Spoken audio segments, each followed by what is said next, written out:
Peace Media Lab mempersembahkan video seri memahami konflik. Bagaimana konflik kekerasan terjadi? 1 tahun setelah reformasi awal tahun 1999, masyarakat Indonesia dikejutkan oleh konflik kekerasan komunal bernuansa agama dan etnis. Konflik-konflik ini sangat mengerikan. Misalnya, dalam konflik di Maluku yang berlangsung dari Januari 1999 hingga Januari 2003, tercatat 5.000 orang meninggal dunia, sekitar 500.000 orang menjadi pengungsi, serta hampir 80% dari fasilitas dan bangunan rusak. Tahukah Anda, konflik ini hanya dipicu oleh perkelahian 2 orang pemuda.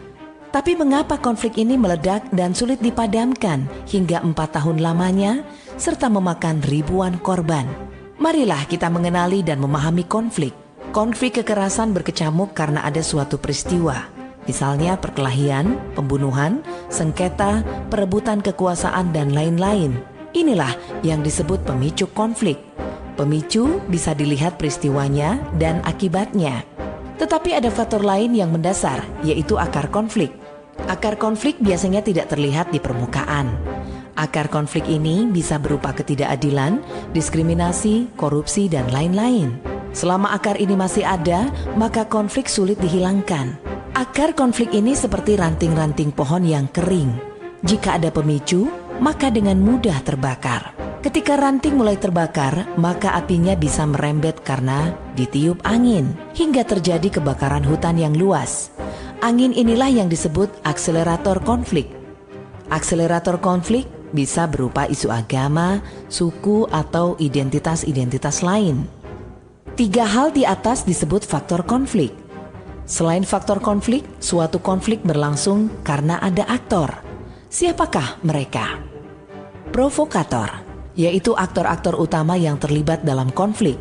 Aktor ini kadangkala memiliki logika yang abnormal. Logika yang abnormal ini biasa disebarkan dalam bentuk informasi yang distortif. Informasi yang bias ini nantinya mempengaruhi kelompok kedua, yaitu kelompok rentan. Mereka tidak terlibat langsung konflik, tapi akhirnya terpengaruh dan ikut terlibat dalam konflik. Aktor ketiga adalah kelompok fungsional, yaitu kelompok yang tanggung jawab utamanya adalah menghentikan kekerasan dan mencegah meluasnya konflik. Aktor fungsional ini berperan sebagai pemadam kebakaran. Jika aktor fungsional ini gagal atau terlambat memadamkan api-api kecil, maka pengaruh provokator akan terus merembet ke kelompok-kelompok rentan. Maka konflik akan makin meluas. Konflik akan mengalami berbagai fase, dari fase ketegangan, terjadi kekerasan, jatuhnya korban, dan terus meluasnya konflik. Itulah yang disebut fase ekskalasi. Ketika konflik mulai diatasi, akan terjadi perundingan, perdamaian. Itulah yang disebut deeskalasi. Bagaimanakah seharusnya sebuah konflik ditangani? Simak terus seri video ini.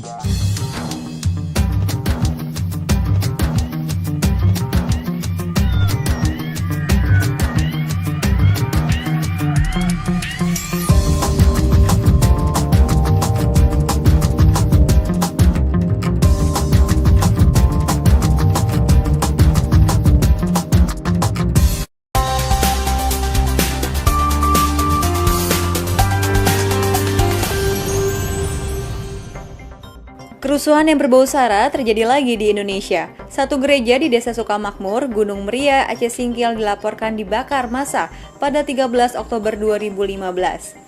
Isu sara di Indonesia memang sangat sensitif, terbukti dengan seringnya terjadi konflik berlatar belakang agama selama 4 tahun terakhir. Berikut rangkuman Tempo Channel mengenai konflik yang berbau sara di Indonesia dalam kurun waktu 4 tahun. Konflik Gereja Yasmin. Konstitusi Anda di sini ini mau ngapain? Saya tanya mau bubarin orang beribadah. Akibat permasalahan izin mendirikan bangunan, Gereja Kristen Indonesia atau GKI Yasmin diblokir dan dilarang beribadah oleh kepolisian setempat pada 2011. Belum selesai sampai di situ, pada tahun 2012 lalu, ratusan orang berdemo menuntut jemaat GKI Yasmin untuk tidak melakukan peribadatan di lokasi bangunan Gereja Yasmin. Permasalahan izin mendirikan gereja menjadi penyebab warga Curug Mekar Bogor menolak keberadaan Gereja Yasmin. Kisruh ini baru berakhir setelah jemaat GKI Yasmin membubarkan diri dan tidak melakukan peribadatan. Penyerangan Ahmadiyah Cikesik. Kekerasan terhadap jemaah Ahmadiyah kembali terjadi lagi di Cikesik, Banten pada 6 Februari 2011. Penyerangan ini bermula ketika jemaah Ahmadiyah tengah berkumpul di rumah pimpinan Ahmadiyah Cikesik. Melihat berkumpulnya jemaah Ahmadiyah, kemudian warga meminta mereka membubarkan diri, namun jemaah Ahmadiyah menolak. Bentrokan antara dua kelompok itu pun tak terhindarkan. Akibat penyerangan yang dilakukan lebih dari 1.000 orang itu, sebanyak 3 orang dilaporkan tewas. Penyerangan jemaah sholat Idul Fitri Tolikara. Ratusan orang dari Gereja Injil di Indonesia atau GIDI menyerang Muslim Tolikara yang sedang melaksanakan sholat Idul Fitri di lapangan Koramil Tolikara pada Jumat 17 Juli 2015 lalu. Sebelumnya, GIDI Tolikara melarang umat Muslim melakukan sholat Idul Fitri serta penggunaan penggerasan suara. Alasan pelarangan tersebut karena adanya penyelenggaraan seminar dan kebaktian kebangunan rohani Injili Pemuda yang tak jauh dari lokasi sholat. Akibat penyerangan itu, sebanyak 11 warga terluka dan 1 warga tewas. Selain itu, 6 rumah, belasan kios, dan 1 musola terbakar. Pembakaran gereja Aceh Singkil. Pada 13 Oktober 2015, 2 kelompok warga terlibat bentrokan di Desa Sukamakmur, Kabupaten Aceh Singkil. Berawal dari kesepakatan antara pemerintah daerah dengan masyarakat soal penertiban 21 gereja yang tidak berizin, ratusan orang mendatangi gereja HKI, kemudian membakarnya. Akibatnya 2 orang tewas dalam bentrokan ini.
Created using Powtoon.